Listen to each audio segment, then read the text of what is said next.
18 নম্বর অঙ্ক কি বলেছে 1/x x plus b 1/a 1/a plus b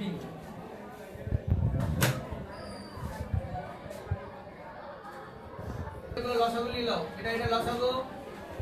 x * x plus b হবে তাহলে এটা কেটে যে ভাগ করলে এটা কেটে যাচ্ছে শুধু এটা পদ আছে এটাকে উপর দিয়ে গুণ করো তাহলে x plus b হবে মাইনাস এটা কেটে যে ভাগ করো এটা কেটে যাচ্ছে x পদ আছে x টাকে x 1 দিয়ে গুণ করো তাহলে শুধু x হবে সেম জিনিস এখানেও করো a * a plus b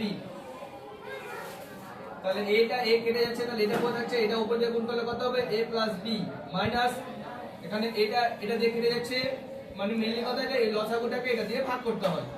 এটা যদি ভাগ করি তাহলে a পদ আছে এটাকে উপর দিয়ে গুণ করলে তাহলে a হবে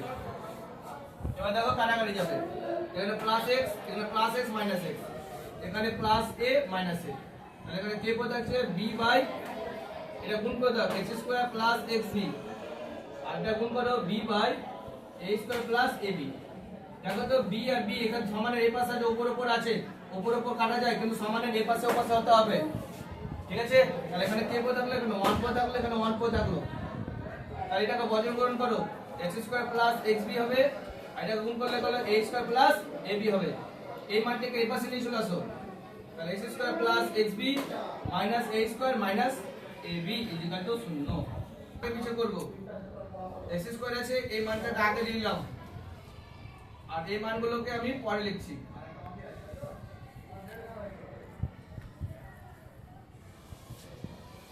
তাহলে এই যে দেখো এই টুকুটার মধ্যে ভাবো এবার এখানে a স্কয়ার আর এখানে x স্কয়ার এখানে a স্কয়ার আছে মানে a স্কয়ার মানে b স্কয়ার একটা সূত্রের উপর আছে তাহলে আছে উৎপাদক বিশ্লেষণে a + b * a - b ওই সূত্রটা ফর্মুলা মানে এটার কথা বলছি a স্কয়ার - b স্কয়ারের সূত্র হচ্ছে a + b R a - b তাহলে এখানে তোমার a + b a - b এখানে অনুযায়ী বসাও তাহলে x + a হবে একবার আর x - a হবে একবার আর এখানে দেখো b আর b আছে b টাকে কমন নিয়ে নাও আর এখানে x - a পদ আছে ইকুয়াল টু 0 আবার দেখো এখানে x - a এখানেও x - a তাহলে x - a টাকে কমন নিয়ে নাও এখানে কে পদ আছে x + a পদ আছে আর এখানে প্লাস b পদ আছে ইকুয়াল টু 0 তাহলে দেখো এটা রাশি এটা একটা রাশি এই দুটো রাশি গুণ অবস্থায় আছে কিন্তু শূন্য হয়ে গেছে তাহলে এটা আলাদা আলাদা করে কি হবে শূন্য হবে x - a একবার শূন্য হবে আর x + a + b = একবার শূন্য হবে তাহলে আমরা x টাকে এই জায়গাতে রেখে বাকিগুলোকে পাশে নিয়ে নিই তাহলে x টাকে রেখে দিলাম এটাকে পাশে নিয়ে আসলাম তাহলে a হয়ে গেল আর এটা হবে তোমার x টাকে এক জায়গাতে রেখে বাকিগুলোকে পাশে নিয়ে আসো -a - b মাইনাসটাকে কমন নিয়ে নাও a + b এ হবে आंसर